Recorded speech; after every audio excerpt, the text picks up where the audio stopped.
Kami persembahkan program Santapan Rohani, terjemahan dari Renungan Our Daily Bread.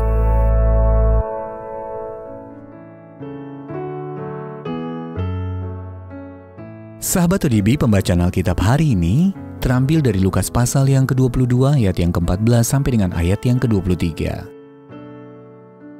Lukas pasal yang ke-22 ayat yang ke-14 sampai dengan ayat yang ke-23.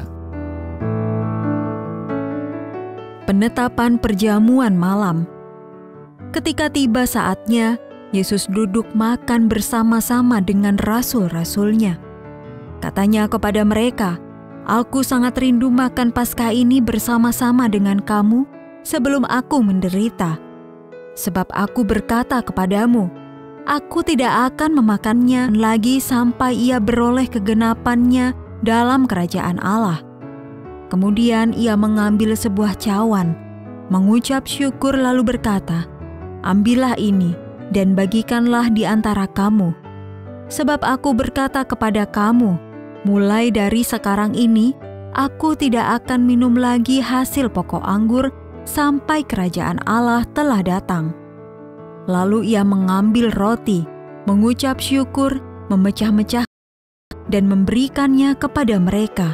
Katanya, "Inilah tubuhku yang diserahkan bagi kamu. Perbuatlah ini menjadi peringatan akan aku." Demikian juga dibuatnya dengan cawan sesudah makan. Ia berkata, "Cawan ini adalah perjanjian baru oleh darahku, yang ditumpahkan bagi kamu. Tetapi lihat, tangan orang yang menyerahkan aku ada bersama dengan aku di meja ini. Sebab Anak Manusia memang akan pergi, seperti yang telah ditetapkan. Akan tetapi celakalah orang yang olehnya ia diserahkan." Lalu mulailah mereka mempersoalkan, siapa di antara mereka yang akan berbuat demikian. Ayat Mas Renungan hari ini terambil dari Lukas pasal yang ke-22 ayat yang ke-19. Yesus mengambil roti, mengucap syukur, memecah-mecahkannya dan memberikannya kepada mereka. Katanya, "Inilah tubuhku yang diserahkan bagi kamu. Perbuatlah ini menjadi peringatan akan aku." Judul renungan kali ini, Ingat dan Rayakan, ditulis oleh Bill Crowder. Sahabat ODB, pada tanggal 6 Desember 1907, ledakan besar mengguncang sebuah komunitas kecil di Virginia Barat, Amerika Serikat. Itulah salah satu bencana terburuk dalam sejarah industri pertambangan batu bara. Kurang lebih 360 penambang tewas, dan tragedi memilukan tersebut diperkirakan telah membuat 250 wanita menjadi janda dan 1.000 anak menjadi yatim. Para sejarawan mengatakan bahwa kebaktian doa yang diadakan untuk mengenang para korban ledakan tersebut menjadi cikal bakal peringatan Hari Ayah di Amerika Serikat. Dari kehilangan yang besar, timbul peringatan dan akhirnya perayaan. Tragedi terbesar dalam sejarah umat manusia terjadi ketika manusia menyalibkan pencipta mereka.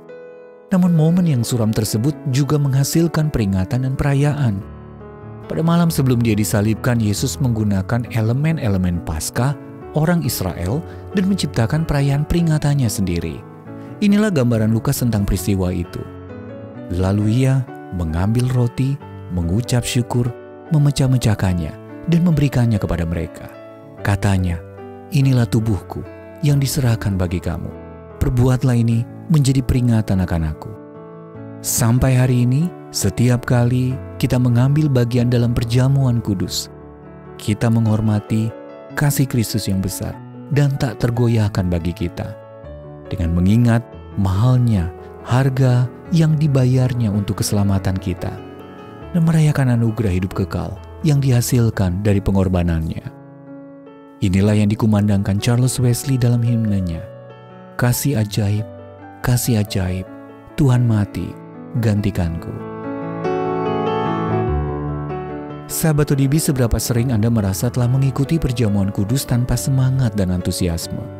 Apa saja cara Anda untuk dapat terus memusatkan pikiran kepada salib Kristus? "Bapa, ketika aku datang ke hadapan meja perjamuan, tolonglah aku untuk mengingat mengapa pengampunanku begitu mahal, dan mampukanku untuk merayakan kebesaran kasih-Mu yang ajaib. Our Daily Bread Ministries, wartakan firman pada dunia. Apakah Anda berminat mendapatkan buku renungan ini dalam bahasa Indonesia, Inggris, atau Mandarin? Atau Anda rindu mendukung pelayanan ini? Hubungi Our Daily Bread Ministries di 021 2902 8950, WhatsApp 0878 7878 9978, email indonesia@odb.org.